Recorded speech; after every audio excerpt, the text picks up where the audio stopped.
الحمدللہ والصلاة والسلام علی رسول اللہ وعلی آلہ وصحبہ اجمعین، اما بعد، اعوذ باللہ من الشیطان الرجیم، بسم اللہ الرحمن الرحیم، واعتصموا بحبل اللہ جميعا ولا تفرقوا، رب اشرح لي صدری ویسر لی امری واحلل عقدۃ من لسانی یفقہوا قولی۔ میرے محترم مولانا سید عبدالخبیر آزاد، امام اور خطیب بادشاہی مسجد، minister of health, minister of transport, میرے محترم بزرگوں اور میرے عزیز بھائیوں، السلام علیکم ورحمۃ اللہ وبرکاتہ۔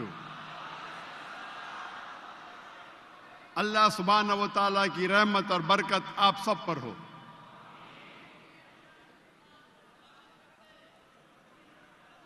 میں اسٹیج پہ آنے کے پہلے مولانا صاحب مجھ سے کہہ رہے تھے، دیکھیے لاہور، پاکستان کے لاہوری مسلمان کتنی محبت کرتے ہیں ڈاکٹر ذاکر نائک سے۔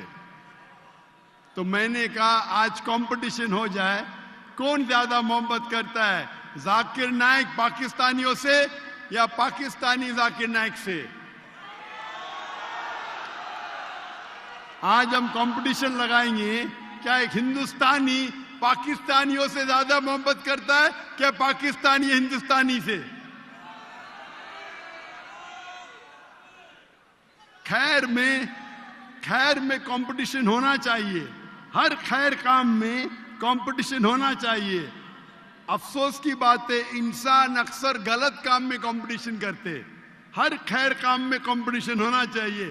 آج کمپٹیشن لگائیں گے کہ ہندوستانی پاکستانی سے زیادہ محبت کر رہا ہے کیا پاکستانی ہندوستان سے؟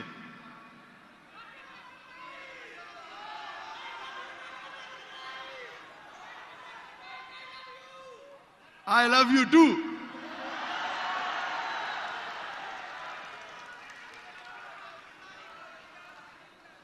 میری خواہش تھی کئی سالوں سے پاکستان آنے کی، اور اللہ نے وہ مراد، وہ خواہش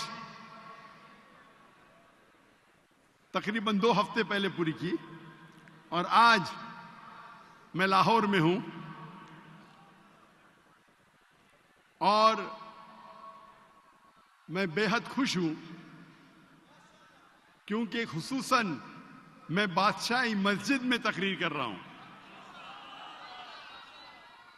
آج کے تقریر کا موضوع ہے القرآن عالمی ضرورت۔ The Quran a global necessity۔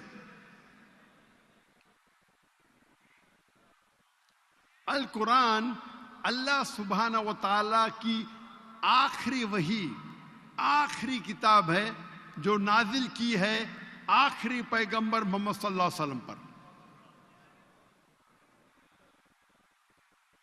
اللہ سبحانہ و تعالیٰ فرماتے سورہ رعد میں، سورہ نمبر 13 آیت نمبر 38 میں، وَلِكُلٍّ أَجْلٍ کتاب، ہر دور میں اللہ نے ایک کتاب نازل کی، ایک وحی نازل کی۔ نام سے قرآن مجید میں صرف 4 اللہ کی کتابوں کا ذکر ہے، توراہ، زبور، انجیل اور قرآن۔ توراہ وہ وحی، وہ کتاب ہے جو موسیٰ علیہ السلام پہ نازل کی گئی تھی۔ زبور وہ کتاب، وہ وحی ہے جو نازل کی گئی تھی داؤد علیہ السلام پر۔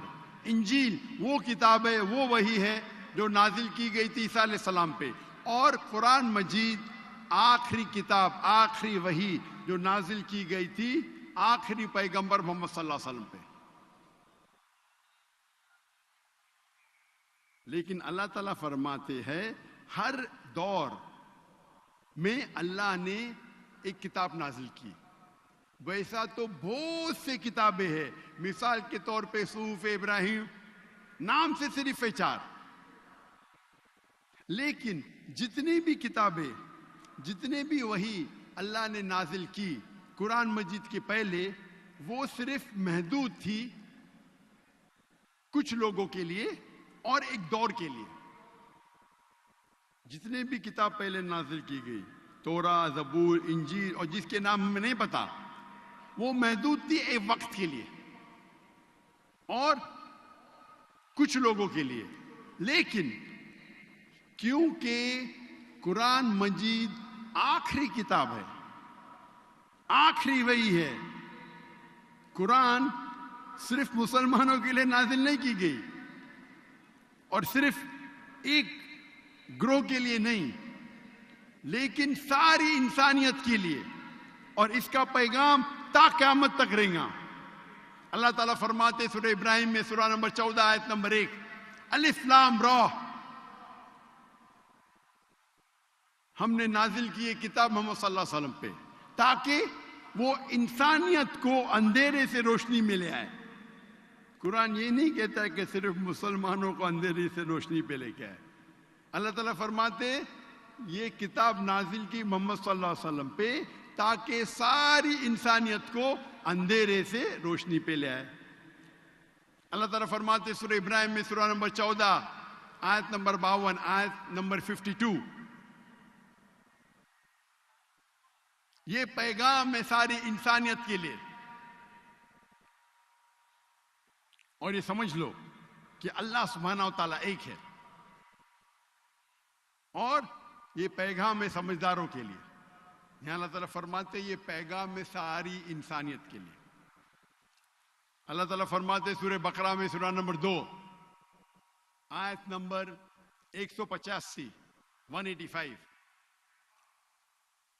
رمضان وہ مہینہ ہے جس میں اللہ نے قرآن مجید کو نازل کی ساری انسانیت کے لیے.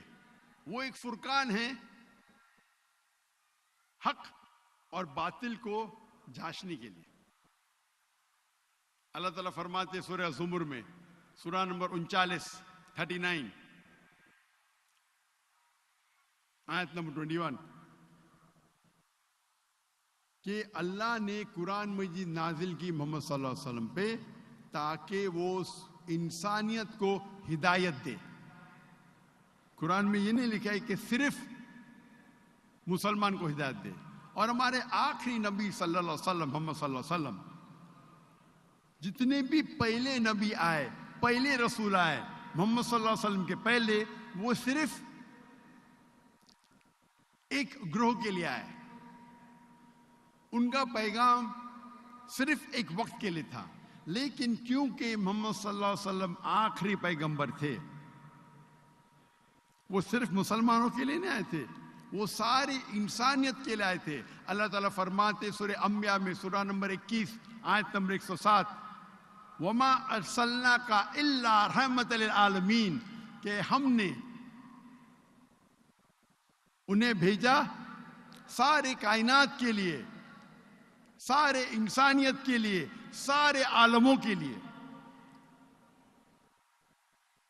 کیونکہ قرآن مجید اللہ کی آخری کلام ہے اور سارے انسانیت کے لیے.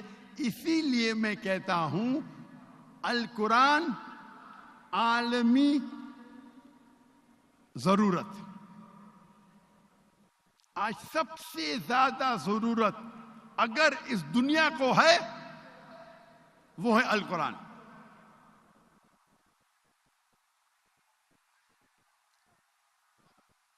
قرآن مجید is the future world constitution. وہ دنیا کا دستور ہے. قرآن مجید دنیا کا کانسٹیٹیوشن ہے. قرآن مجید سب سے حق کی کتاب ہے دنیا میں. یہ ایک عالم کے لیے پیغام ہے. یہ فوارہ ہے حکمت اور رحمت کا. یہ ہدایت ہے جو لوگ بھٹکے ہوئے ہیں. قرآن مجید ایک تنبیہ ہے جو لوگ نہیں مانتے. اور جو لوگ شک میں ہیں ان کے لیے حق کا پیغام ہے. قرآن مجید ایک رحمہ ہے جو لوگ مشکل میں ہیں. قرآن مجید ایک امید ہے مظلوموں کے لیے. اسی لیے میں کہتا ہوں قرآن عالمی ضرورت ہے.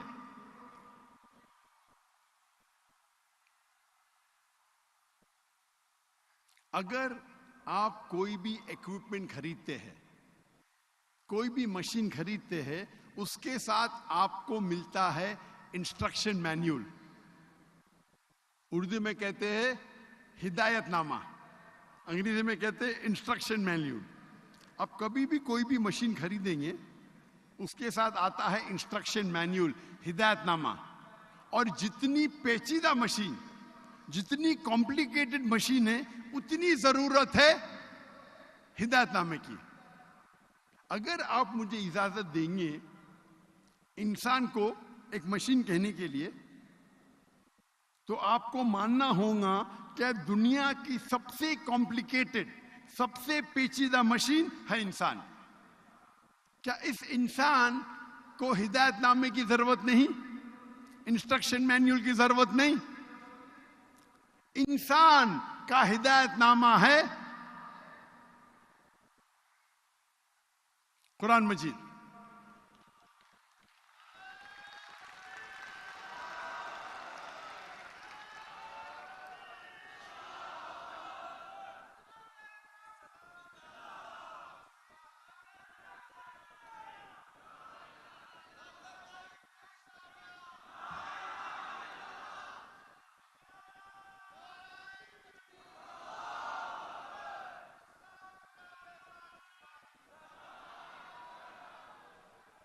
قرآن مجید انسانوں کا انسٹرکشن مینیول ہے، ہدایت نامہ ہے. اور اللہ تعالیٰ فرماتے قرآن مجید میں سورہ ملک میں سورہ نمبر 67 آیت نمبر 2 میں، الذی خلق الموت والحیات، اللہ نے موت اور زندگی پیدا کی تاکہ وہ آپ لوگوں کو جانچ سکے آپ میں سے بہتر کون ہے، اچھے اعمال کون کرتا ہے. یہ زندگی ہمارے لیے ایک امتحان ہے، ٹیسٹ ہے.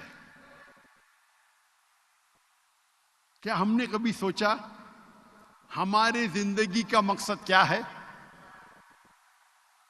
اور کراچی میں نے تقریر کی تھی اس موضوع پہ، ہمارے زندگی کا مقصد کیا ہے.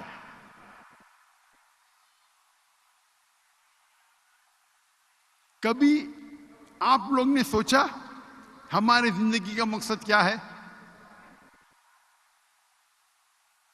افسوس کی بات ہے کہ اکثر انسان اپنی زندگی جتنا پیسہ کماتے ہیں اس طریقے سے زندگی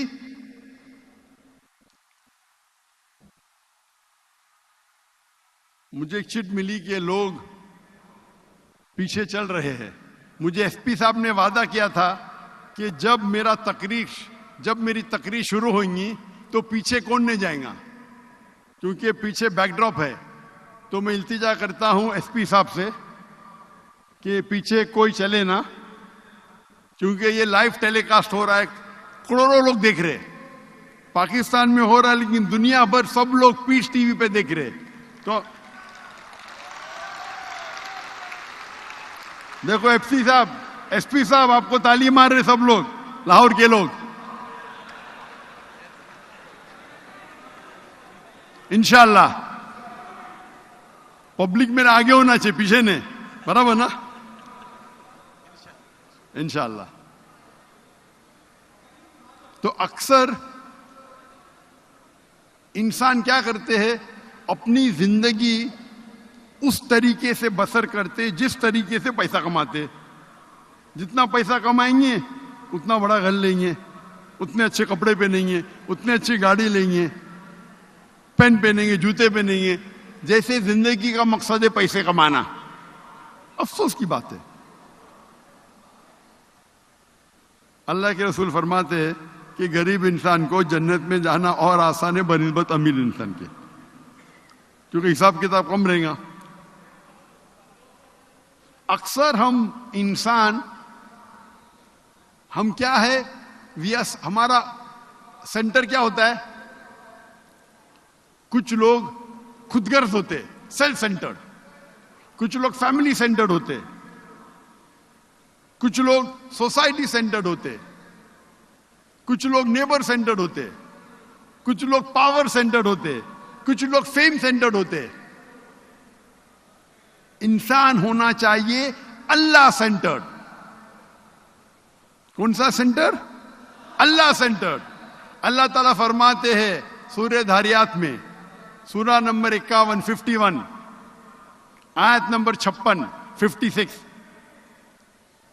وما خلقت الجن والانس الا لیعبدون، کہ ہم نے جن اور انسان کو بنایا صرف اللہ کی عبادت کے لیے. تو ہمارا مقصد زندگی کا ہے اللہ کی عبادت. اگر آپ اللہ کا پیغام مانتے ہیں، اللہ کے پیغام پہ عمل کرتے ہیں، آپ اللہ کی عبادت کرتے ہیں. اگر جو چیز اللہ قرآن مجید میں فرماتے ہیں کہ فرض ہے، اگر ہم اس کے اوپر عمل کرتے ہیں تو ہم عبادت کرتے ہیں. جو چیز اللہ سبحانہ و تعالیٰ نے قرآن مجید میں کہا ہے کہ ہم پرہیز کرنا چاہیے، اگر ہم پرہیز کرتے ہیں ہم اللہ کی عبادت کرتے ہیں. اللہ کہتے ہیں اطیعوا اللہ اطیعوا الرسول، اللہ کی بات مانو، اللہ کے رسول کی بات مانو. اگر ہم اللہ کے رسول کی ہدایت پہ عمل کرتے ہیں ہم اللہ کی عبادت کرتے ہیں. جو چیز اللہ کے رسول نے کہا کرو اگر ہم کرتے ہیں، اور جو چیز اللہ کے رسول نے کہا نہیں کرو اور ہم نہیں کرتے ہیں تو ہم اللہ کی عبادت کرتے ہیں.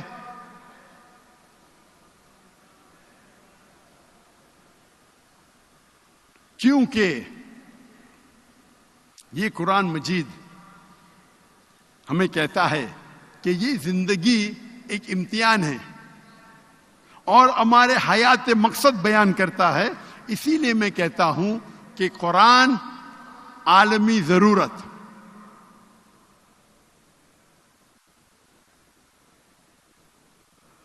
ہمارا خالق کون ہے؟ بے شک اگر آپ کو کہا جائے گا اللہ کون ہے تو کیا جواب دیں گے؟ کون ہے؟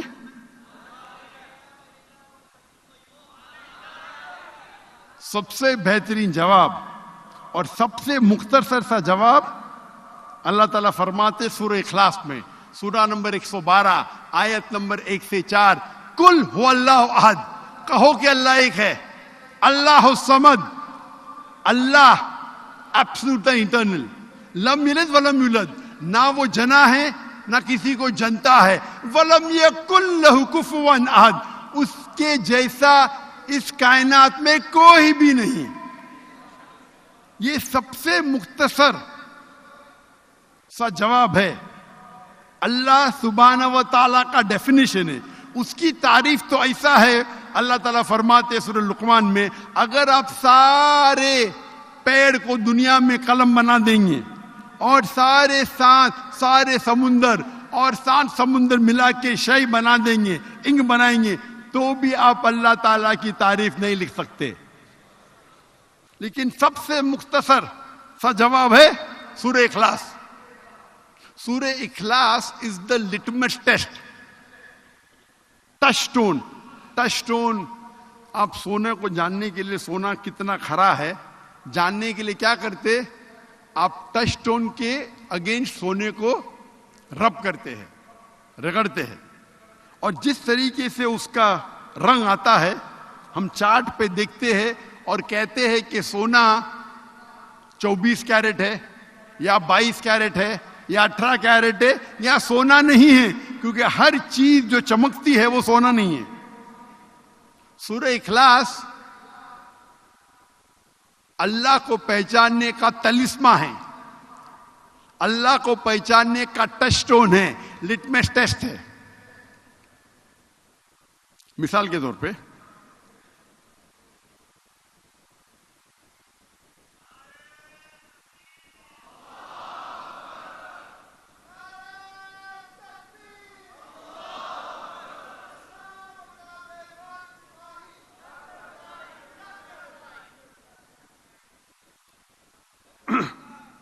طور پہ کئی انسان کہتے ہیں کہ بھگوان رجنیش خدا ہے. ہم ابھی چیک کریں گے اس تلسمے کے ساتھ سورہ اخلاص کے وزن پہ, کیا بھگوان رجنیش ٹیسٹ پاس کرتے ہیں کیا نہیں, اس ٹیسٹ کو پاس کرتے ہیں کیا نہیں. سب سے پہلا ٹیسٹ, قل هو اللہ احد, کہو کہ اللہ ایک ہے. کیا رجنیش ایک ہی ہے؟ کئی انسان کہتے ہیں میں بھگوان ہوں, اور ہم دیکھیں گے کہ ہندوستان میں کئی ہزاروں لوگ کہتے ہیں کہ میں بھگوان ہوں. رجنیش ایک نہیں ہے, لیکن رجنیش سے بھت کہیں گے نہیں وہ ایک ہے. ہم دوسرے ٹیسٹ پہ جاتے ہیں, دوسرے آیت پہ. اللہ الصمد, اللہ جو بے نیاز ہے, صمد ہے, ایبسولوٹ انٹرنل. کیا رجنیش ایبسولوٹ انٹرنل ہے؟ ہمیں پتہ لگتا ہے اس کے بایوگرافی سے کہ رجنیش کو ڈائبٹیز ملائٹس تھی, رجنیش کو استھما تھا. سوچ سکتے خدا کو استھما ہے, خدا کو ڈائبٹیز ملائٹس ہے. لم یلد ولم یولد, نہ وہ جنا ہے نہ کسی کو جنتا ہے. ہم جانتے ہیں کہ رجنیش پیدا ہوئے مدھیہ پردیش میں, ان کے والدین تھے جو ان کے شاگرد بن جاتے, اور 1981 میں رجنیش جاتے ہیں امریکہ اور لاکھوں لوگ کو بیوقوف بناتے ہیں. اپنا ایک نیا ولیج, ایک نیا گاؤں بناتے ہیں جسے کہتے ہیں اوریگون سٹی میں رجنیش پورم. اس کے بعد امریکن گورنمنٹ اس کو اریسٹ کرتی ہے اور جیل میں ڈالتی ہے. رجنیش کہتا ہے کہ امریکن گورنمنٹ نے مجھے سلو پوائزننگ دیا. آپ سوچ سکتے ہیں خدا کو کوئی سلو پوائزن کر رہا ہے؟ میں کہوں گا کہ جمی جیپالے کو آگے نہیں آنا چاہیے. یہ جمی جیپالے, آپ لوگ ایکسپرٹ ہے, پیچھے لے کے جاؤ. آپ پورے کیمرہ کو کاٹ رہے آگے. یہ بیسک چیز پتا نہیں آپ کو, کبھی بھی سینٹر لائن کو کراس نہیں کرنا چاہیے. یہ بیسک ہے. کبھی بھی آپ کا کیمرہ سینٹر لائن پہ کراس نہیں کرنا چاہیے. آپ اپنے فائدے کے لیے باقی 10 کیمروں کو کراس کرا رہے. آپ کا ٹیم ورک ہونا چاہیے نا.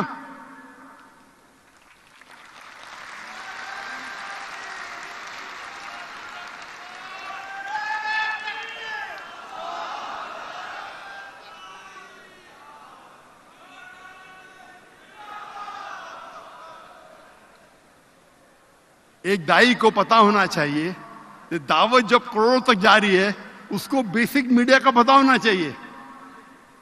آپ سوچ سکتے ہیں کروڑوں لوگ دیکھ رہے, یہ بھائی صاحب اپنے ایک شاٹ کے لیے 10 کیمروں کو خراب کر رہا ہے.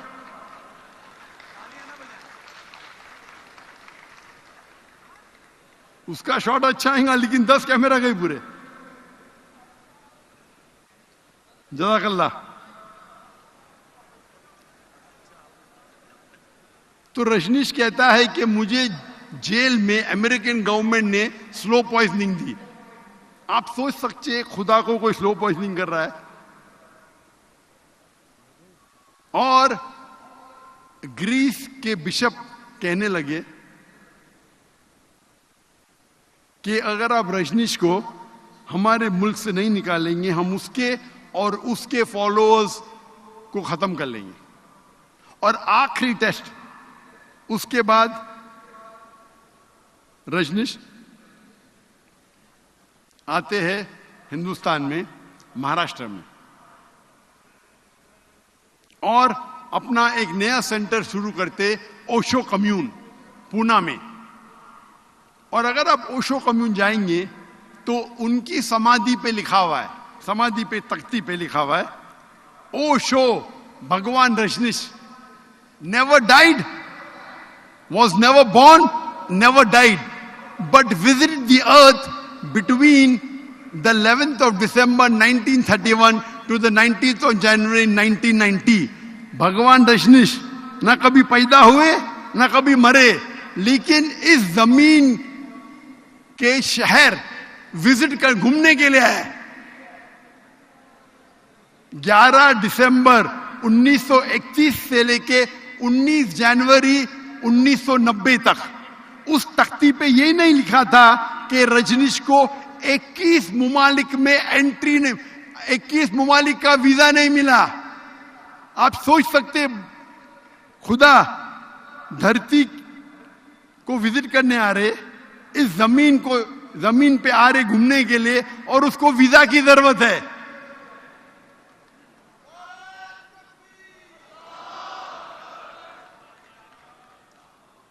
اور یہ آخری ٹیسٹ وَلَمْ يَكُنْ لَهُ كُفُوًا أَحَدٌ, اس کے جیسا کوئی نہیں.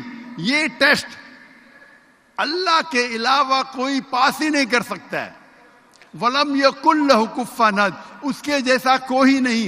اگر آپ اللہ کو اس کائنات میں کسی کے برابر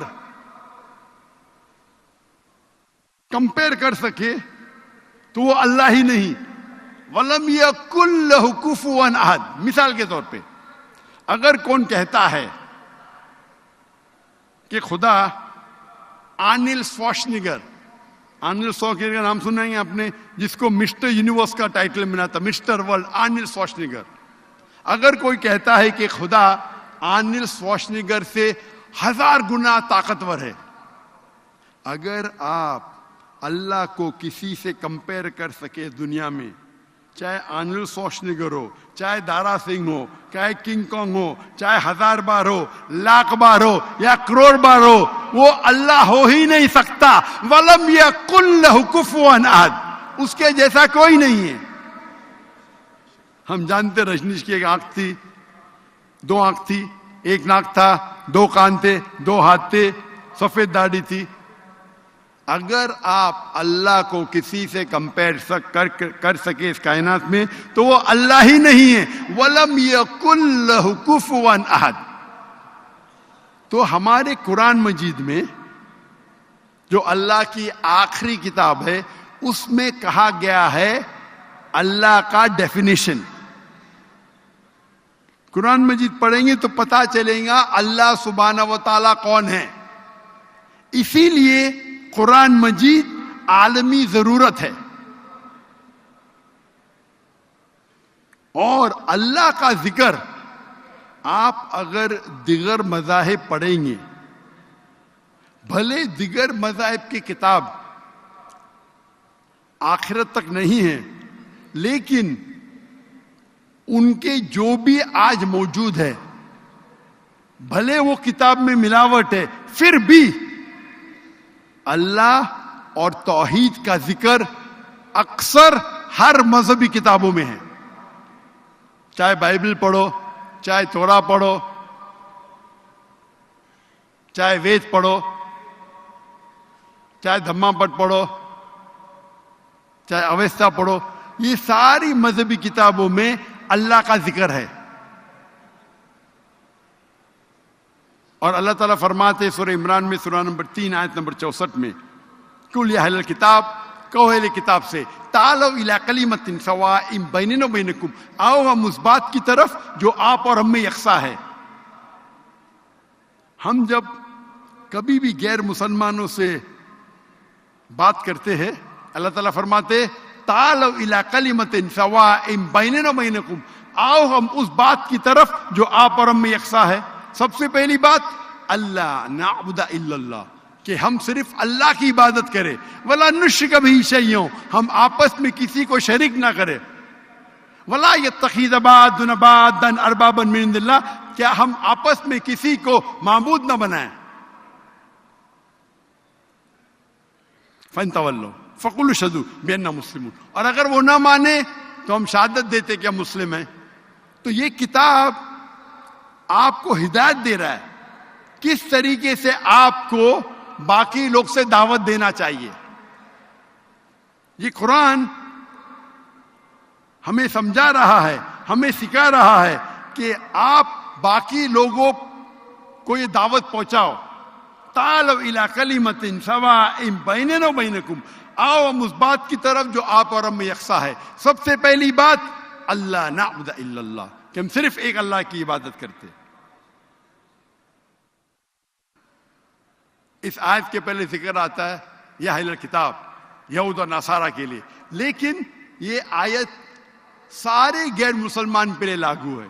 صرف غیر مسلمان نہیں, اگر مسلمان میں بھی اختلاف ہے, ہمارے وہاں کئی گروہ ہے, کئی فرقے ہیں, کئی ادارے ہیں, اگر اختلاف ہے تو اللہ تعالیٰ فرماتے تعالوا الی کلمۃ سواء بیننا و بینکم, آؤ ہم اس بات کی طرف جو آپ اور ہم میں یکساں ہے. ہم مسلمان آپس میں وہ 2%, 3%, 4% جو اختلاف ہے اس کے اوپر جھگڑا کرتے. ہمیں یکسانیت پہ آنا چاہیے. اللہ تعالیٰ فرماتے, اور میں اس تقریر کی شروعات میں تلاوت کی اور امام صاحب نے وہ آیت کی تلاوت کی, سورہ عمران سورہ نمبر 3 آیت نمبر 103, وَاعْتَصِمُوا بِحَبْلِ اللَّهِ جَمِيعًا وَلَا تَفَرَّقُوا, وَاعْتَصِمُوا بِحَبْلِ اللَّهِ جَمِيعًا وَلَا تَفَرَّقُوا, کہ آؤ ہم اس بات کی طرف,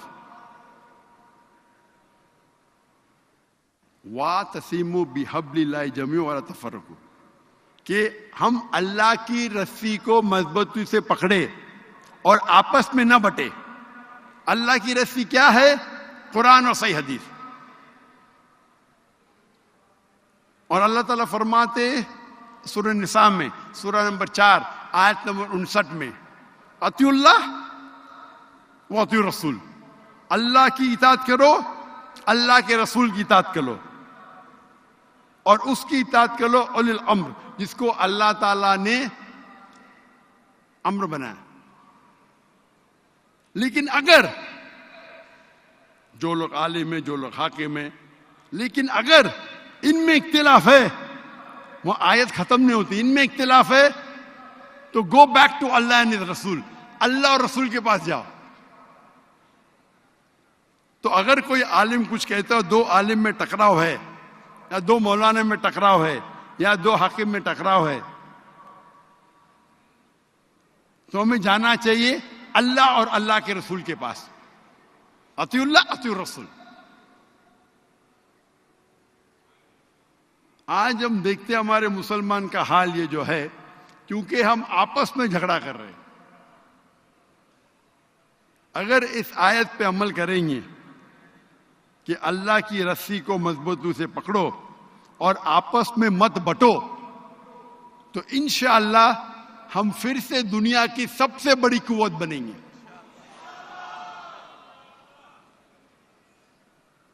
ہم جب دیکھتے ہیں اللہ کے رسول کے وقت, خلفاء راشدین کے وقت, صحابہ کے دور میں مسلمان کم تھے لیکن طاقتور تھے. 8ویں اور 9ویں صدی پہ یورپین کہتے تھے ڈارک ایجز, اندھیرا دور.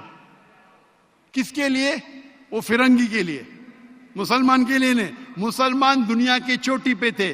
اگر کس کو سائنس سیکھنا تھا تو لازم تھا وہ عربی سیکھے, کیونکہ مسلمان چوٹی پہ تھے. آج مسلمان کی تعداد 25% سے زیادہ ہے.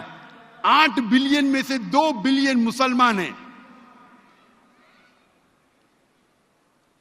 2 بلین. اپنی حالات کیا ہے؟ ہم پیٹے جا رہے, ہم کو لوگ فٹ بال کی طرح استعمال کر رہے, اور ہم منہ بھی نہیں کھول سکتے. کیا حال ہے ہمارا غزہ میں؟ لائف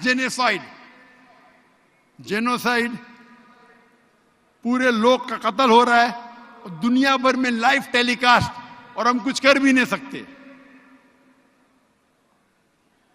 کیونکہ ہم جھاگ کی طرح ہے, اللہ کے رسول فرماتے ہیں. اور یہ حالات مسلمان کی ہے کیونکہ ہم قرآن مجید سے دور ہو رہے ہیں. اگر ہم پھر سے قرآن مجید پہ عمل کرنے لگے, اللہ اور اللہ کے رسول کے بات پہ عمل کرنے لگے, انشاءاللہ ہم دنیا میں پھر سے نمبر 1 ہوں گے, انشاءاللہ.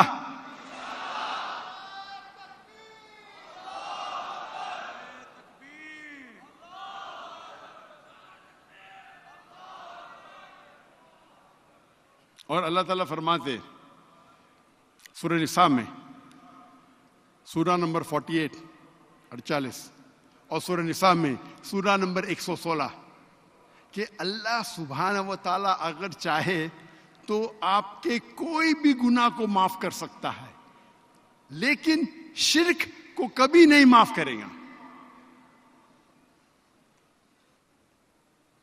کیونکہ شرک سب سے بڑا گناہ ہے.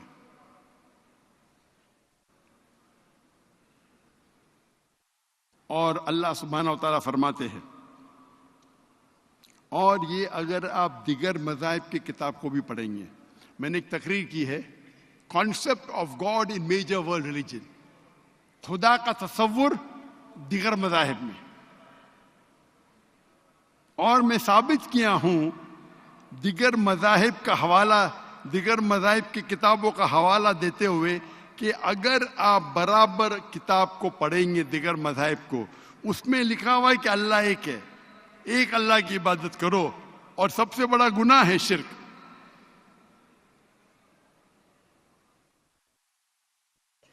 اللہ تعالیٰ فرماتے سورہ حج میں سورہ نمبر 22 آیت نمبر 73,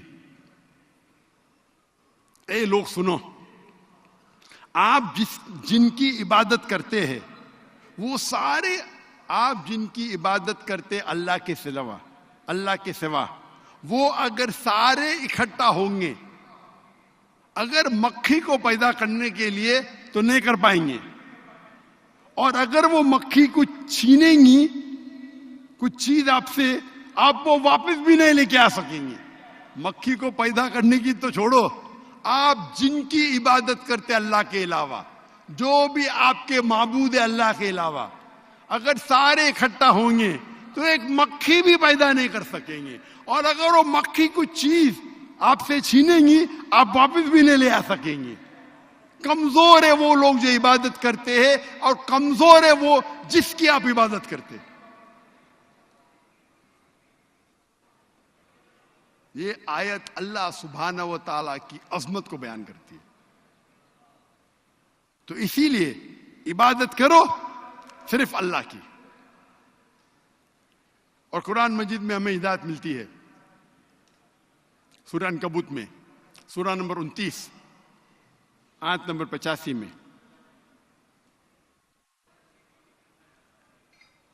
کہ آپ تلاوت کرو اللہ کی کتاب کا, اور صلاح کو قائم کرو. صلاح بے شک آپ کو بے شرمی سے بچاتا ہے اور غلط کام کرنے سے بچاتا ہے. صلاح اسلام کا دوسرا پلر ہے.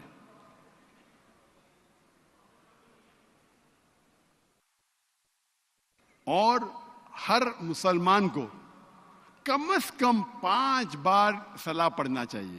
جس طریقے سے اچھے صحت کے لیے 3 بار کھانا کھانا چاہیے, اسی طریقے کے لیے روح کے لیے کم از کم 5 بار صلاح پڑھنا ضروری ہے, نماز پڑھنا ضروری ہے.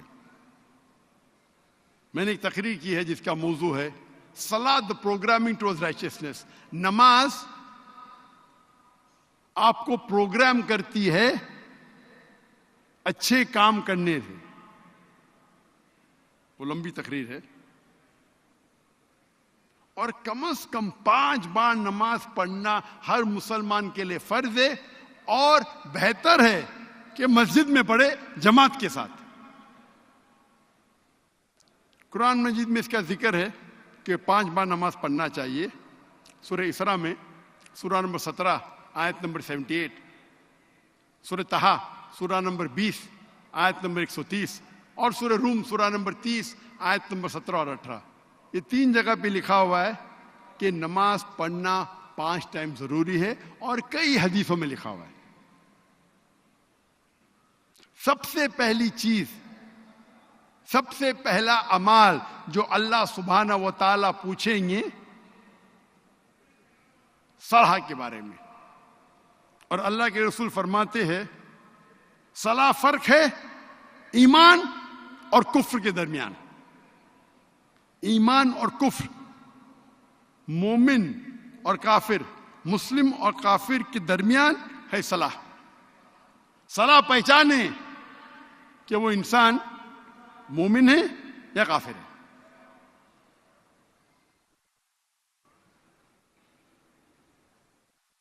اور صلاح مسجد میں 5 ٹائم پڑھنا کچھ علماء کہتے ہیں کہ فرض کفایہ ہے، کچھ کہتے ہیں فرض عین ہے. لیکن اگر آپ نماز مسجد میں پڑھیں گے با جماعت تو اس دنیا اور آخرت کے لیے آپ کے لیے بہت فائدہ مند ہے، کیونکہ وہ آپ کو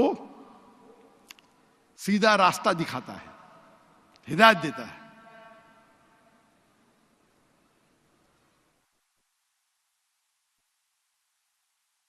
تیسرا پلر، تیسری بنیادی بات ہے زکوٰۃ.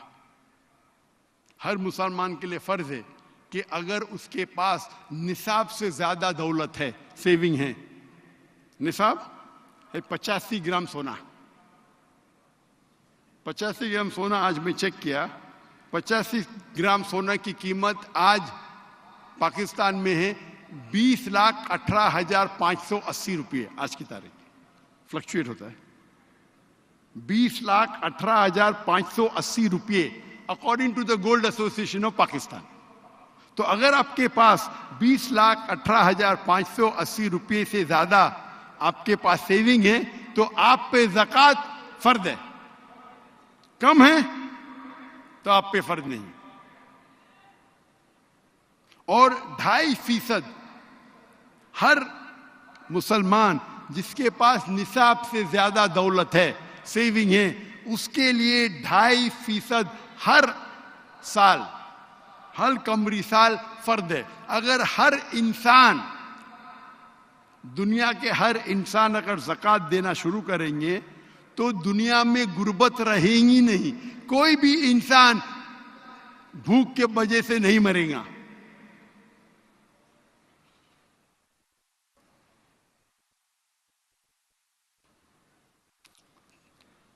چوتھا پلر اسلام کا صوم، روزہ. ہر مسلمان کو 1 مہینہ پورے رمضان کے مہینے فجر کے وقت کے پہلے سے لے کے مغرب کے وقت تک کے اسے پانی کھانا اور سیکس سے پرہیز کرنا ہے. اور اللہ تعالیٰ فرماتے سورہ بقرہ میں سورہ نمبر 2 آیت نمبر 183 میں 183 میں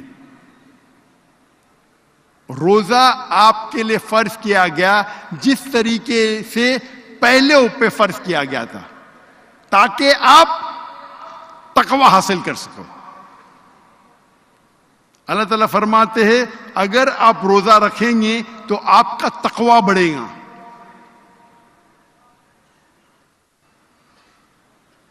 اور آخری پلر جو قرآن مجید میں ذکر آتا ہے وہ ہے حج. اور حج دنیا کا سب سے بڑی اینیول گیدرنگ ہے، سالانہ گیدرنگ، جہاں 3-4 ملین ساری دنیا سے، پاکستان سے، ہندوستان سے، بنگلہ دیش سے، امریکہ سے، انڈونیشیا سے، ملیشیا سے، UK سے سارے مسلمان مرد 2 پیس کپڑے سفید بنا سلے ہوئے پہنتے اور کہتے لبیک اللہم لبیک، لبیک اللہم لبیک. اور وہ حج کے مہینے میں اس دن جاتے ہیں مکہ، مینا، عرفات، مزدلفہ. یہ سب سے بڑی مثال ہے یونیورسل بردرہڈ کی، یونیورسل بھائی چارے کی، عالمی بھائی چارے کی. کیونکہ قرآن میں عالمی بھائی چارے کی ضرورت ہے، اسی لیے میں کہتا ہوں قرآن مجید عالمی ضرورت ہے. اس قرآن مجید میں لکھا ہے راہ نجات کے بارے میں، دا پاتھ ٹو سالویشن.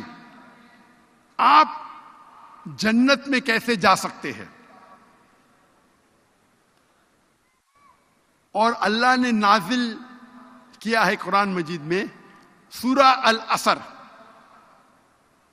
اور امام شافعی رحم اللہ فرماتے ہیں کہ اگر یہ سورہ العصر اکیلا صرف نازل ہوا ہوتا تو انسانیت کے ہدایت کے لیے کافی ہوتا. اللہ تعالیٰ فرماتے ہیں سورہ العصر میں، سورہ نمبر 103 آیت نمبر 1 سے 3، والعصر، اللہ تعالیٰ وقت کی قسم کھاتے ہیں، والعصر ان الانسان لفی خسر، بے شک انسان خسارے میں ہیں، الا الذین آمنوا وعملوا الصالحات وتواصوا بالحق وتواصوا بالصبر. صرف وہ لوگ، اللہ تعالیٰ فرماتے اللہ قسم کھا رہی ہے، اللہ تعالیٰ قسم کھا رہے ہیں وقت کی، والعصر، اور کہتے ہیں کہ انسان خسارے میں ہیں. صرف وہ لوگ خسارے میں نہیں جو لوگ کے پاس ایمان ہے، عمل صالحات ہے، اچھے اعمال ہے، وتواصوا بالحق، لوگوں کو حق کی طرف بلاتے ہیں، وتواصوا بالصبر، لوگوں کو صبر کی طرف بلاتے ہیں. جنت میں جانے کے لیے اس سورے کے حساب سے آپ کو چاروں چیز کی ضرورت ہے: ایمان، عمل صالحات، وتواصوا بالحق، وتواصوا بالصبر. اگر آپ بہت اچھے مسلمان ہیں، روز نماز پڑھتے ہیں 5 وقت کی، روزہ رکھتے ہیں، زکوٰۃ دیتے ہیں، حج کے لیے گئے، لیکن اگر آپ دعویٰ نہیں کریں گے، وتواصوا بالحق نہیں کریں گے، غیر مسلمان کو اسلام کی طرف نہیں بلائیں گے، مسلمان کی اصلاح نہیں کریں گے، تو آپ جنت میں نہیں جائیں گے. سورہ العصر کے حساب سے اللہ تعالیٰ آپ کو معاف کرنا چاہتا ہے اور جنت میں ڈالنا چاہتا ہے، وہ اللہ کی مرضی. لیکن سورہ العصر کے حساب سے چاروں چیز ضرورت ہے: ایمان، عمل صالحات، اچھے اعمال، وتواصوا بالحق، غیر مسلمان کو دعوت دو، مسلمانوں کی اصلاح کرو، وتواصوا بالصبر، لوگوں کو صبر کی طرف بلاؤ. اگر ان چاروں میں سے ایک بھی کمی ہے تو عام طور پہ آپ جنت میں داخل ہی نہیں ہوں گے. سورہ العصر جنت میں جانے کی چابی ہے، طریقہ دکھاتا ہے، راہ نجات.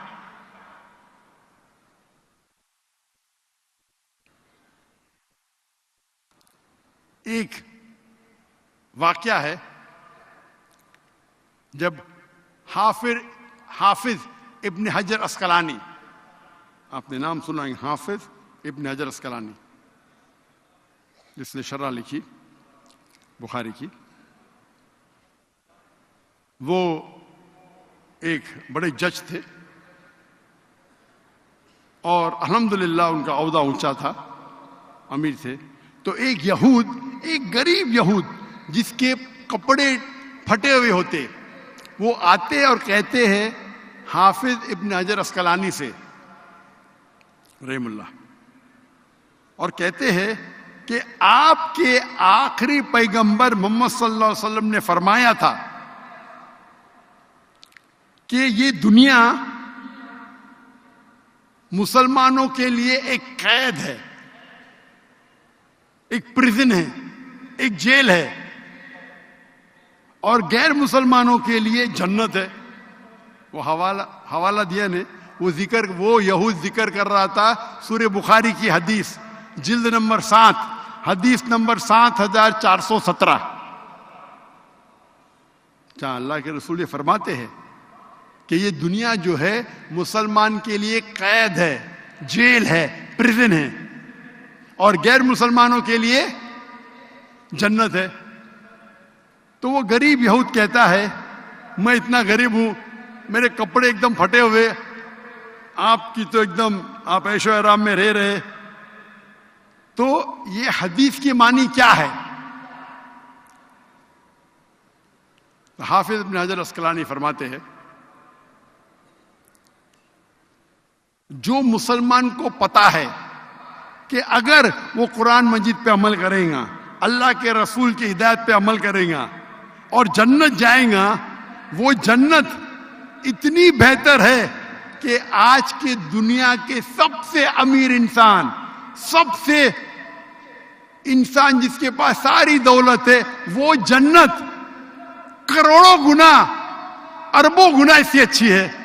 تو اس کے مقابلے میں یہ قید ہے نا. اور اگر وہ غیر مسلم جانے گا کہ آخرت میں وہ جہنم میں جائیں گا اور ایسی آگ میں جلیں گا کہ سب سے کم آگ ایسی ہے کہ تلوے آپ کے پیر کے نیچے اگر آئیں گی آگ تو آپ کا بھیجا ابلے گا. سب سے کم آگ آپ کے پیر کے نیچے اگر لگیں گی, تلوے کے نیچے, تو آپ کا بھیجا ابلے گا. اور آج کا سب سے بدترین انسان, سب سے غریب انسان یہ جانے گا کہ میں اس جہنم کے آگ میں جلیں گا تو وہ کہیں گا یہ دنیا میرے لیے جنت ہے. تو یہ تشریح ہے اس حدیث کی, اللہ کے رسول کی. لیکن افسوس ہے کہ انسان دنیا کے دولت کے پیچھے بھاگتا ہے. اور افسوس کی بات ہے کئی مسلمان ہم بھاگتے دولت کے پیچھے, کرسی کے پیچھے, فیم کے پیچھے, پاور کے پیچھے, کیونکہ یہ حدیث کا ان کو پتہ ہی نہیں. ہم دنیا کی کرسی کے وجہ سے, دنیا کے شہرت کی وجہ سے آخرت کو برباد کر رہے. ایک دم بیوقوف بزنس مین ہے. میرے حساب سے مجھے ان پہ رونا آتا ہے کہ ان کو تجارت ہی نہیں آتی. اگر وہ بزنس مین ہوتا اور جانتا تھا آخرت میں کیا ملے گا, تو کچھ ہمارے نام کے مسلمان ہیں جو دولت کے پیچھے, شہرت کے پیچھے, فیم کے پیچھے, پاور کے پیچھے. میں کہتا ہوں کرسی اگر سنبھالنا ہے تو اپنی آخرت کی کرسی کی فکر کرو. آخرت کی کرسی مل جائیں گی تو اس دنیا میں آپ کو کوئی بھی چیز منظور. اسی لیے اللہ کے رسول فرماتے ہیں کہ جتنے ہمارے نبی اور رسول آئے ان پہ سب سے زیادہ امتحان ہوئے. جتنا بڑا امتحان اتنا بڑا ریوارڈ, انعام. تو جتنے رسول آئے, اور ہمارے آخری نبی رسول محمد صلی اللہ علیہ وسلم کا امتحان سب سے ڈیفیکلٹ تھا. اسی لیے وہ انسانوں کے ماشاءاللہ سردار ہے. اللہ تعالیٰ فرماتے ہیں وہ مثال ہے انسانیت کے لیے. تو اگر ہم جانیں اس آخری کلام, اللہ کے آخری کلام قرآن میں کیا لکھا ہے جنت کے بارے میں, تو ہم کبھی سوچیں گے نہیں دنیا کے بارے میں. اللہ تعالیٰ فرماتے اگر آپ دنیا چاہیں گے اللہ دنیا دے گا لیکن جنت نہیں دے گا. جنت چاہیں گے تو جنت بھی دے گا اور دنیا بھی دے گا. تو جنت پہ پیچھے بھاگو, دنیا کے پیچھے نہیں.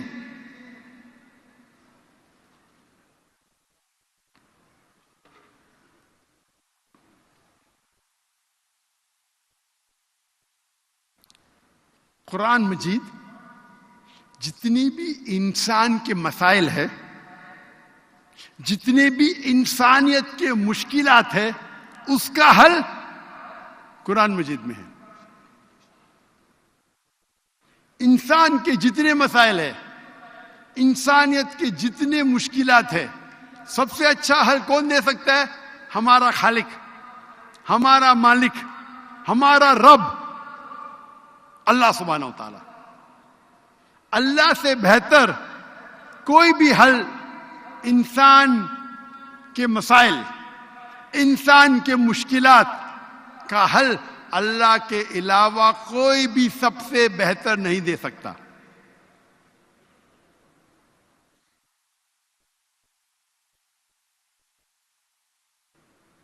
قرآن مجید انسان کے مسائل کا حل ہے.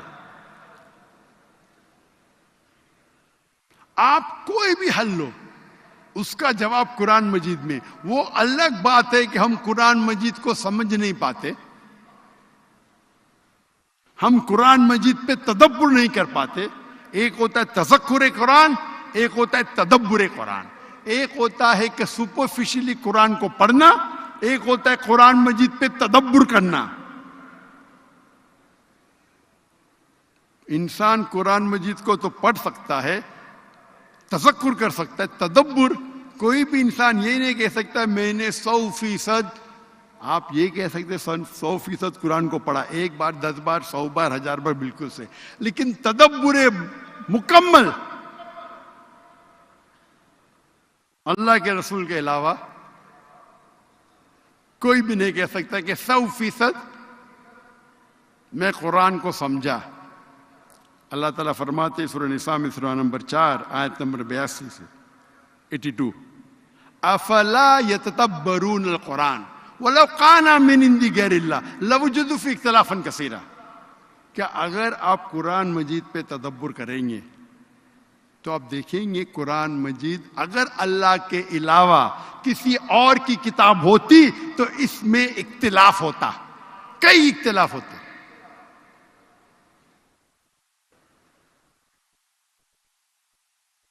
کیونکہ قرآن مجید میں انسانیت کے مسائل کا حل ہے. اسی لیے میں کہتا ہوں قرآن مجید عالمی ضرورت ہے.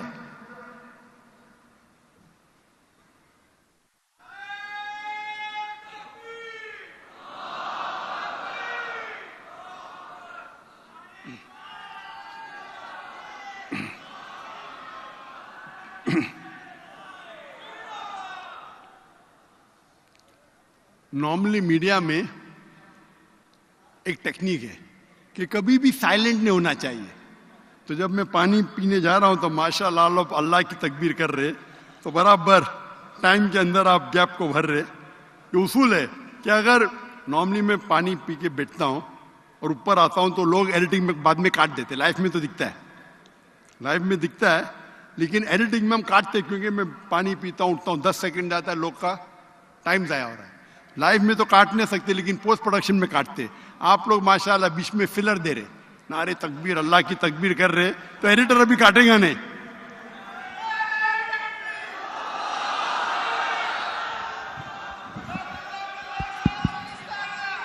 نعرہ تکبیر، نعرہ تکبیر. ماشاءاللہ.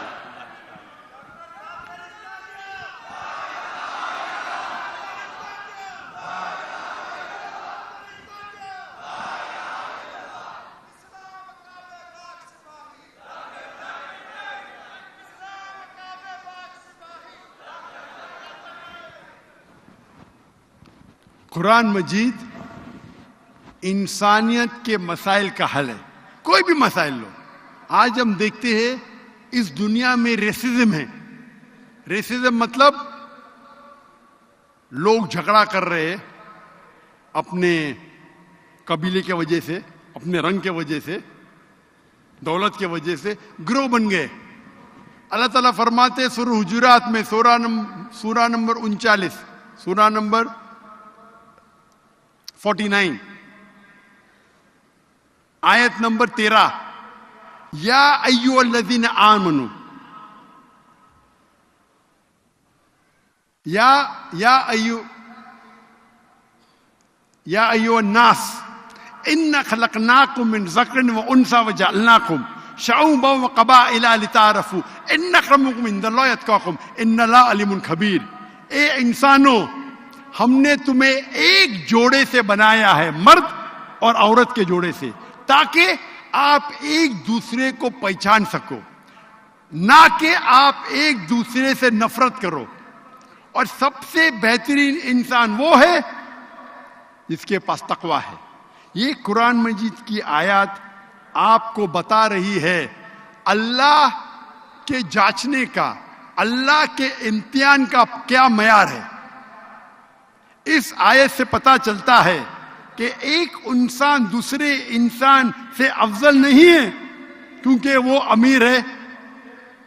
دولت کے وجہ سے کوئی انسان دوسرے انسان سے اونچا نہیں ہے. رنگ سے نہیں، کالا یا سفید، عمر سے نہیں، جنس سے نہیں، مرد یا عورت، اپنے قبیلے سے نہیں. اگر ایک انسان دوسرے انسان سے اونچا ہے تو صرف تقوی کے وجہ سے. تقوی. اگر آپ کا تقوی ایک دوسرے انسان کے تقوی سے بہتر ہے تو اللہ کے نظر میں آپ اونچے ہیں. تو اگر آپ کو کمپٹیشن لگانا ہے ایک دوسرے کے درمیان، پیسے کا کمپٹیشن یوز لیس، شہرت کا کمپٹیشن یوز لیس، رنگ کا کمپٹیشن یوز لیس، کس کا گھر بڑا یوز لیس. کمپٹیشن ہونا چاہیے تقوی کی بنیاد پہ. تقوی،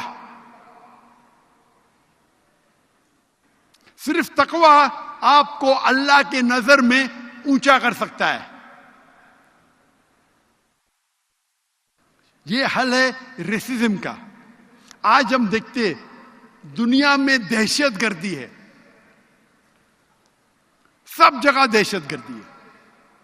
یہ ایک قرآن کی آیت اگر انسان عمل کرے اور اس کو سمجھ لے تو دنیا سے دہشت گردی نکل جائیں گی. اللہ تعالیٰ فرماتے سورہ مائدہ میں سورہ نمبر 5 آیت نمبر 32 میں، اگر کوئی انسان ایک دوسرے انسان کا قتل کرتا ہے سوا دو چیز کے، قتل کے بدلے قتل، یا وہ انسان نے اس زمین پہ فساد پھیلایا، یہ دو چیز کے علاوہ اگر کوئی انسان دوسرے انسان کا قتل کرتا ہے تو گویا کہ ساری انسانیت کا قتل کیا، سارے انسانیت کا قتل کیا ہے. یہ آیت قرآن مجید میں کہتی ہے اگر ایک انسان دوسرے بے گناہ انسان کا قتل کرتا ہے، چاہے مسلم ہو یا غیر مسلم ہو، اگر کوئی بھی انسان مسلم یا غیر مسلم دوسرے کوئی بے گناہ مسلم یا غیر مسلم انسان کا قتل کرتا ہے تو گویا کہ وہ ساری انسانیت کا قتل کر رہا ہے. اسی لیے امام الذہبی اپنی کتاب میں الکبائر 70 گناہ کبیرہ میں نمبر 2 پہ شرک کے بعد نمبر 2 گناہ وہ کہتے ہیں بے گناہ کا قتل کرنا. اور آیت آگے میں آیت فرماتے، آیت میں لکھا ہے کہ اگر کوئی انسان دوسرے انسان کی جان بچاتا ہے گویا کہ ساری انسانوں کی جان بچا رہا ہے. یہ آیت، یہ پیغام قرآن مجید کے علاوہ کوئی بھی کتاب میں نہیں ہے، کوئی بھی مذہبی کتاب میں نہیں ہے. اگر انسان اس آیت پہ عمل کرے تو دہشت گردی دنیا سے ہٹ جائیں گے. اس آیت میں یہ نہیں لکھا ہے کہ اگر کوئی بے گناہ مسلمان کا قتل کرتا ہے، یہ لکھا ہے کہ اگر کوئی انسان مسلم یا غیر مسلم کوئی بے گناہ انسان کا مسلم یا غیر مسلم کا قتل کرتا ہے گویا کہ ساری انسانیت کا قتل کرتا ہے. اگر ایک انسان دوسرے انسان کی جان بچاتا ہے چاہے مسلم ہو یا غیر مسلم، آپ اگر ایک غیر مسلم کی جان بھی بچاتے ہیں ایک انسان کی تو گویا کہ ساری انسانیت کو بچا رہے ہیں.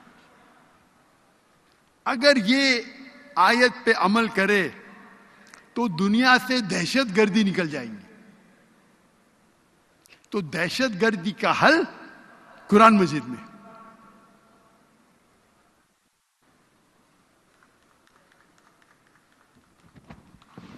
تالی نہ بجائیں, تالی نہ بجائیں. نعرہ تکبیر, نعرہ تکبیر. قرآن میں حل ہے ان ایکوالٹی کا, انجسٹس کا. ہم جو دیکھتے ہیں ہمارے معاشرے میں, دنیا میں, ان ایکوالٹی, اونچا نیچ, انجسٹس کا مطلب حق عدل نہیں ہو رہا ہے, عدل نہیں ہو رہا ہے. اللہ تعالیٰ فرماتے سورہ نساء میں, سورہ نمبر 4 آیت نمبر 135 میں, یا ایھا الذین آمنو, اے مومنو کھڑے ہو حق کے لیے, اللہ کی شہادت دو, چاہے وہ آپ کے خلاف ہو. اگر اپنے آپ کے بھی خلاف ہو تو حق کے لیے کھڑے رہو. اللہ کی شہادت دو, چاہے وہ آپ کے خلاف ہو, چاہے آپ کے والدین کے خلاف ہو, آپ کے والد یا والدہ کے, چاہے وہ آپ کے رشتہ دار کے خلاف ہو, چاہے وہ غریب کے خلاف ہو, چاہے امیر کے خلاف ہو. قرآن مجید میں لکھا ہے جب بھی آپ حق کے لیے کھڑے ہوتے ہو اللہ کی شہادت دو. یہ مت دیکھو کہ اگر میں سچ بولوں گا تو میرا نقصان ہوئے گا, نقصان بھی ہوئے گا تو حق کا ساتھ دو. اللہ کے بارے میں شہادت دو, چاہے وہ آپ کے والدین کے خلاف ہو, چاہے آپ کے رشتہ دار کے خلاف ہو, چاہے امیر کے خلاف ہو, چاہے غریب کے خلاف ہو. یہ آیت جب میں نے پڑھی مجھے سمجھ میں آیا باقی چیز, لیکن یہ کیوں امیر کے خلاف, غریب کے خلاف؟ امیر کے خلاف تو ہو سکتا ہے, ایک غریب کے خلاف کون شہادت دے گا؟ کیا فائدہ ہے؟ جب آپ تفسیر پڑھیں گے تو پتہ چلتا ہے, یعنی آپ سوچیں گے غریب انسان ہے, اگر میں حق بولوں گا تو اس کی روزی روٹی چلے جائیں گی. قرآن کی کمپلیٹ آیت کہتی ہے اللہ تعالیٰ روزی روٹی دینے والا ہے. تو غریب بھی ہے, اگر غلط کیا ہے تو شہادت دو اس کے خلاف. ارے غریب ہے, میں شہادت دوں گا تو اس کی نوکری جائیں گی. غریب بھی اگر غلط کرتا ہے تو اس کے خلاف شہادت دو. اللہ روزی روٹی دینے والا, آپ اور تم نے, آپ اور میں نے. تو حق کی بات ہوتی ہے, آپ کو دیکھنا چاہیے کون ہے آپ کے سامنے. تو ہم دیکھتے ہیں یہ دنیا میں بے انصافی, انجسٹس. انجسٹس کا مجھے لفظ نہیں آ رہا تھا, بے انصافی. میری اردو کمزور ہے, میں تقریر کے پہلے بولنے بھول گیا کہ میری تعلیم انگریزی میں ہوئی, تو اردو میں جو غلطیاں آئیں گی اس کے لیے انشاءاللہ نظر انداز کر لینا. تو بے انصافی کا حل قرآن مجید میں. اسی لیے میں کہتا ہوں قرآن مجید عالمی ضرورت ہے. ہم دیکھتے ہیں دنیا بھر میں آج الکوہولزم ہے, ڈرگ ایڈکشن ہے. الکوہولزم, شرابی لوگ, ڈرگ ایڈکشن, ڈرگ ایڈکٹ سب جگہ ہے. اس کا حل کیا ہے؟ قرآن مجید میں اللہ تعالیٰ فرماتے سورہ مائدہ میں سورہ نمبر 5 آیت نمبر 90 میں, یا ایھا الذین آمنو, اے مومنو, انما الخمر والمیسر والانصاب والازلام رجس من عمل الشیطان فاجتنبوہ لعلکم تفلحون. اے مومنو جان لو, بے شک شراب, جوا, بت پرستی, پھانسے پھینکنا, یہ شیطان کے ہتھ کنڈے ہے. اس سے باز آؤ اگر آپ سفلتا چاہتے ہیں تو. یعنی قرآن مجید میں صاف لکھا ہے کہ شراب پینا, جوا کھیلنا, بت پرستی, پھانسے پھینکنا, یہ شیطان کے ہتھ کنڈے ہیں. اگر اور آپ اس سے باز آؤ تاکہ آپ سفلتا پا سکو. کیونکہ میں ڈاکٹر ہوں, میرے برادری, میرے ڈاکٹری برادری کے لوگ کہتے ہیں کہ الکوہولزم یہ شراب پینا، الکوہلزم، یہ بیماری ہے. وہ سپورٹ کرتے ہیں الکوہلزم کو کہ بیماری ہے. تو میں کہتا ہوں اگر الکوہلزم، ہر وقت شراب پینا بیماری ہے، تو یہ واحد بیماری ہے دنیا میں جو بوتل میں بیچی جاتی ہے. یہ واحد بیماری ہے جس کا نہ کوئی جرم کاز ہے نہ وائرس کاز ہے. یہ واحد بیماری ہے جس کا اشتہار ریڈیو پہ آتا ہے، ٹیلی ویژن پہ آتا ہے، میگزین میں آتا ہے. یہ واحد بیماری ہے جو کئی ملکوں کے گورنمنٹ کو آمدنی ملتی ہے. یہ واحد بیماری ہے جس کے وجہ سے روڈ پہ ایکسیڈنٹ ہوتے ہیں. یہ واحد بیماری ہے جس کے وجہ سے کئی گھر برباد ہوتے ہیں. یہ بیماری نہیں ہے. اللہ تعالیٰ فرماتے ہیں یہ شیطان کے ہتھ کنڈے ہے. رجس من عمل شیطان فاجتنبوا لعلکم تفلحون. اس سے آپ باز آ جاؤ. یہ شیطان کے ہتھ کنڈے ہے، یہ آپ کے لیے حرام ہے تاکہ آپ سفلتا پاؤ. آج ہم دیکھتے ہیں کئی نوجوان، کئی شہر، کئی ملک برباد ہو رہے ہیں الکوہلزم کی وجہ سے، ڈرگ ایڈکشن کی وجہ سے. اس کا حل ہے قرآن مجید. آج ہم دیکھتے ہیں کہ دنیا میں کتنی بے پردگی ہے، نیوڈیٹی ہے، آبسینٹی ہے، ننگا پن ہے. قرآن مجید میں اس کا حل ہے حجاب. لیکن اللہ تعالیٰ خواتین کے حجاب کے پہلے قرآن مجید میں مردوں کا حجاب بیان کرتے.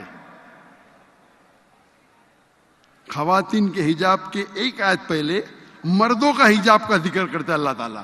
سورہ نور سورہ نمبر 24 آیت نمبر 30. کہو مومن مرد سے کہ وہ اپنی نظر نیچے کر لے. کہو مومن مرد سے، مسلمان مرد سے، کیا وہ اپنی نظر نیچے کرے تو کیا وہ محفوظ رہے.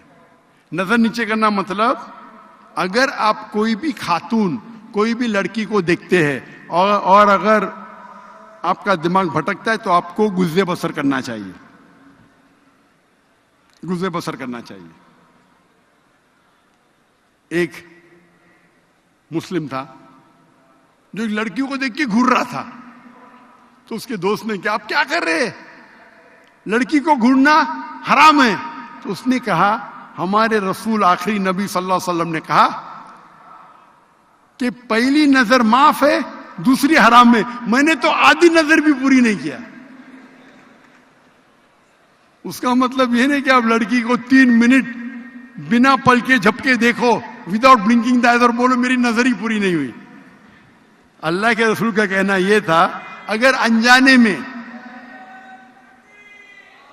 نعرہ تکبیر، نعرہ تکبیر. وہ جو سامنے لوگ کھڑے ہیں ان سے میری درخواست ہے بیٹھ جائیں، بیٹھ جائیں. ذرا حضرت کا بیان ہو رہا ہے، بیٹھ جائیں سب پیچھے. اللہ کے رسول کے معنی یہ تھی کہ اگر انجانے میں آپ کوئی لڑکی کو دیکھیں گے تو نظر نیچے کرو، دوسری بار مت دیکھو. اس کا مطلب نہیں کہ ایک لڑکی کو 3 منٹ بنا پل کے جھپکا ہے وداؤٹ دیکھو اور بولو کہ نظر پوری نہیں ہوئی. اس کے بعد آتا ہے خواتین کا حجاب کہ کہو مومنہ سے، مسلمہ سے کہ اپنی نظر نیچے کرو اور اپنے پلو کو، اپنے ہیڈ کورنگ کو اپنے چھاتی پہ ڈالو اور اپنی زینت کو محفوظ کرو. صرف اپنے شوہر، اپنے والد، اپنے بیٹوں اور ایک لمبی فہرست ہے محرم کی. تو محرم کے علاوہ غیر محرم کے سامنے آپ کو حجاب کرنا ضروری ہے. اور سورہ احزاب میں سورہ نمبر 33 آیت نمبر 59 میں کہا گیا ہے کہ جب بھی یہاں آیت مل گیا اے نبی کہہ دو اپنی بیویوں سے، اپنی بیٹیوں سے اور مسلمان عورت سے کہ جب بھی وہ باہر جائیں گی تو جلباب پہنے. جلباب ہوتا ہے اوور کلوک. کچھ لوگ کہتے ہیں کوٹ، کچھ لوگ کہتے ہیں ابایا، عربی میں جلباب، تو کہ ایک دم ڈھیلا ہونا چاہیے تاکہ آپ کو کوئی چھیڑے گا نہیں. جلباب پہنو تو لوگ جانیں گے کہ آپ ایک ایسی خاتون ہے جو عزت والی ہے اور آپ کو کوئی چھیڑے گا نہیں. اور شریعت میں قرآن اور حدیث کی روشنی میں 6 چیزیں ہیں حجاب کے بعد. Number 1 extent. ایکسٹینٹ مطلب کتنا حصہ آپ کے بدن کا چھپا ہونا چاہیے. مرد کے لیے ہے ناف سے لے کے گھٹنے تک، عورت کے لیے پورا جسم ڈھکا ہونا چاہیے. صرف وہ چیز چہرہ اور ہاتھ کھلا ہو سکتا ہے. کچھ علماء کہتے ہیں یہ بھی چھپا ہونا چاہیے. لیکن یہ تو سب مانتے ہیں، اختلاف ہے چہرے پہ اور ہاتھ پہ. باقی جسم پہ نہیں، تو باقی پورا جسم چھپا ہونا چاہیے، صرف چہرہ اور ہاتھ چھوڑ کے. دوسرا، باقی 5 جو نقطے ہیں وہ خواتین اور مرد میں یکساں ہے. دوسرا نقطہ، کپڑے اتنے چست نہیں ہونا چاہیے تاکہ آپ کے جسم کا ڈھانچہ دکھ سکے، آپ کے جسم کے کنٹور نہ دکھ سکے. تیسرا نمبر، کپڑے اتنے پتلے نہیں ہونا چاہیے چاہے اس کے تھرو آپ دیکھ سکے. چوتھا نمبر، کپڑے اتنے بھڑکیلے نہیں ہونا چاہیے، چمک دھمک، تاکہ دوسرے کو اٹریکٹ کر سکے. آپ پہن رہے ابایا لیکن اس کے اوپر سیکوینس ہے، ہر قدم پہ چھپک چھپک لائٹ آتی ہے اپنے چہرے پہ، روشنی. تو حجاب کا مقصد ہی کیا ہے نا، ڈھیلے ہے. آپ کا حجاب اتنا بھڑکیلا ہے، کلر فلورسنٹ کلر، اور اس کے اوپر سیکوینس ہے، جیسا لائٹ پڑی تو آنکھ پہ آتی ہے. 5واں نقطہ، کپڑے دوسرے مذہب کے نہیں ہونا چاہیے. آپ صلیب نہیں پہن سکتے. صلیب عیسائی کی نشانی ہے، ٹائی عیسائی کی نشانی نہیں ہے، نہیں تو میں نہیں پہنتا تھا. وہ لوگ کو غلط فہمی ہے. آپ انسائکلوپیڈیا بریٹانیکا پڑھیں گے تو لکھا ہے ٹائی، کیونکہ جو ملک میں بہت ٹھنڈی ہوتی تھی تو وہ باندھنے کے لیے ٹائی پہنتے تھے. آپ اگر جائیں گے کوئی کہیں بھی بائبل میں نہیں لکھا ہے کہ ٹائی صلیب کی نشانی ہے. آپ پادری کا فوٹو دیکھیں، پادری کیا پہنتے؟ توپ پہنتے، توپ جیسا، ٹائی نہیں پہنتے. یہ کچھ مسلمان کو غلط فہمی ہے. نہیں تو کوئی بھی کام کے لیے، صحیح کام کے لیے حرام تو کر نہیں سکتے، آپ کتنے بھی بڑے دائی ہو. تو میں پہنتا ہوں کیونکہ غیر مسلمان کو متاثر کرنے کے لیے. کون سا جوکر ہے یہ؟ ٹائی، سوٹ، ٹوپی ٹھکنے کے اوپر فرض ہے یا سنت ہے، اختلاف ہے. لیکن کوئی بھی یہ نہیں کہتا ہے کہ مستحب نہیں ہے. ادھر مستحب یا فرض، میں سمجھتا ہوں فرض ہے. امام ذہبی کہتے ہیں گناہ کبیرہ ہے، لیکن چاروں ائمہ کہتے ہیں کہ مستحب ہے، سنت ہے، جو بھی ہے. میں کوٹ ٹائی پہنوں لیکن میرے ٹراؤزر، میرے پینٹ ٹھکنوں کے اوپر ہے.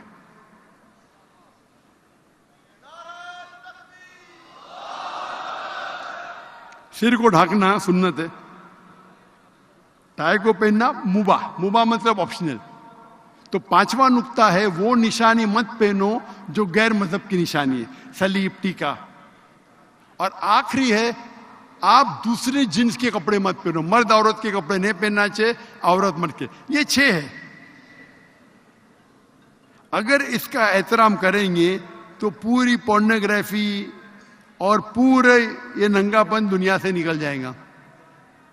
افسوس کی بات ہے کہ ہم کئی بار مسلم معاشرے میں دیکھتے ہیں، جب میں تقریر کرتا ہوں تو ہندو جو میری تقریر کو دیکھتے ہیں، جب مجھ سے ملنے آتے ہیں تو احترام کرتے ہیں. وہ عام طور پہ حجاب نہیں کرتے لیکن اپنا دوپٹہ سر پہ لیتے اور میرے سے دور رہتے ہیں، کیونکہ جانتے ہیں کہ میں جب تقریر کرتا ہوں کہتا ہوں دے شوڈ بی نو انٹرمنگلنگ. لیکن افسوس کی بات ہے کئی مسلم معاشرے میں تو مسلمان خواتین مجھ سے بات کرتی ہے، بولتی ہے میرے فین ہے، لیکن میرے پہ چڑھ جاتی ہے. چڑھ جاتی مطلب میں چڑھنے دیتا ہوں, ایک دم آگے, بھائی رکو, میں پیچھے جاتا ہوں, ایک دم دیوال آ جاتے, ارے بھائی کیا کر رہے آپ. چڑھ جاتی ہے, خالی یہ مہر ہے, میں تو چھونے بھی نہیں دیتا ہوں بھائی, لیکن میرے قریب آتی ہے, جب بھی جیسا بھی 2-3 میٹر سے کم ہوتا ہے تو میں اور پیچھے جاتا ہوں. ڈسٹینس ہونا چاہیے نا. ہم دیکھتے ہمارے معاشرے میں قرآن پڑھتے لیکن حجاب پہ عمل ہی نہیں کرتے. یہ جو حجاب ہے یہ ایک پوائنٹ ہے حجاب کا, یہ 6 نقطے ہیں, یہ 6 نقطے ہیں, یہ کپڑے کے حجاب کے بارے میں. آپ کس طریقے سے بات کرتے وہ بھی حجاب میں آتا ہے, کس طریقے آپ چلتے وہ بھی حجاب میں آتا ہے, سب حجاب میں آتا ہے.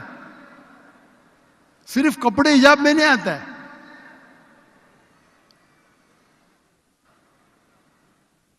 افسوس کی بات ہے, جب مسلم معاشرے میں جاتے ہیں تو انہیں حجاب کی تہذیب نے, میں جاتا ہوں کئی مسلمان تاجر, ان کی سیکریٹری خاتون. کیوں؟ وہ کام کرنے میں بہت اچھا ہے. اللہ کے رسول فرماتے ہیں اگر آپ ایک کمرے میں ایک مرد اور عورت نامحرم ہیں تو تیسرا انسان شیطان ہے. آپ کی سیکریٹری کو آپ نوٹ دیں گے نا, کیا مرد مر گئے کیا دنیا کے؟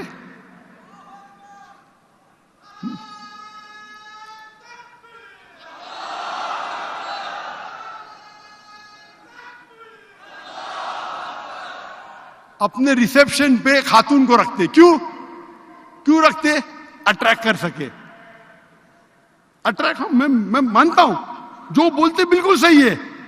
لڑکی کو رکھیں گے تو بھائی چمک دھمک کے کوئی بھی آ جائے گا نا. اس لیے ایروپلین میں ایئر ہوسٹس ہوتے ہیں نا, اٹریکٹ کرنے کے لیے. کیوں؟ یہ آپ کو اٹریکٹ کر رہے جہنم کی طرف. آپ کو اللہ پہ بھروسہ ہی نہیں, لیڈی سیکریٹری رکھتے, لیڈی ریسیپشنسٹ رکھتے. خواتین اگر کام کرنا چاہتے وہ ایسا کام ہونا چاہیے جو شریعت کے خلاف نہیں ہے, اور علیحدہ ہونا چاہیے. لیڈی سیکشن بالکل الگ. There should be no intermingling of jinns. انٹرمنگلنگ ہونا ہی نہیں چاہیے. انٹرمنگلنگ ہوئے گا تو فتنہ ہوں گی. آپ اگر خوبصورت سیکریٹری کو رکھیں گے اور آپ ان کو ڈکٹیٹ کریں گے, آپ کے دماغ میں کچھ نہیں ہوگا تو آپ کو ڈاکٹر کی ضرورت ہے.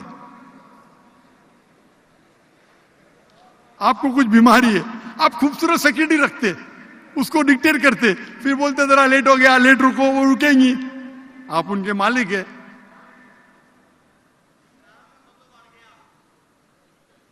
تو اللہ تعالیٰ فرماتے ہیں سورہ اسراء میں, سورہ نمبر 17 آیت نمبر 31 میں, زنا کے قریب بھی مت آؤ. زنا تو حرام میں لکھا ہے, زنا کے قریب بھی مت آؤ. آج ہم دیکھتے دنیا میں زنا, ایڈلٹری, فورنیکیشن عام ہے. امریکہ میں ایک شخص 8 عورت کے ساتھ سوتا ہے شادی کرنے کے پہلے. ایوریج. شادی کرنے کے بعد کتنے لڑکیوں سے سوتا ہے وہ لکھا نہیں. ایوریج ایک مرد امریکہ میں, ایوریج مطلب ایوریج, چاہے مسلمان ہو یا غیر مسلم ہو. ایک پی ایچ ڈی ریسرچ ہوا تھا مسلمانوں کے بارے میں, کہوں گا نہیں میں, وہ بھی ہائی ہے, 8 سے کم ہے لیکن ہائی ہے. آپ جس معاشرے میں رہیں گے وہ معاشرے کو نقل کریں گے. ایوریج ایک مرد امریکن یو ایس اے میں 8 عورتوں کے ساتھ سوتا ہے شادی کرنے کے پہلے. شادی کرنے کے بعد کتنے کے ساتھ سوتا وہ سروے میں نہیں لکھا ہے. زنا, ایڈلٹری, فورنیکیشن. شادی کے پہلے زنا کرو تو انگلش میں بولتے فورنیکیشن, شادی کے بعد کرو تو بولتے ایڈلٹری. قرآن مجید میں سورہ اسراء سورہ نمبر 17 آیت نمبر 31 میں لکھا ہے آپ زنا کے قریب مت آؤ. زنا کے قریب مطلب, ابھی میں کہوں گا ایک لڑکی فون کرتی ہے اور ہم جانتے ہیں کہ آواز اورا میں نہیں آتی. آواز, خاتون کی آواز جو ہے وہ اورا میں نہیں آتی. تو خاتون فون کرتی ہے تو میں بات کرتا ہوں,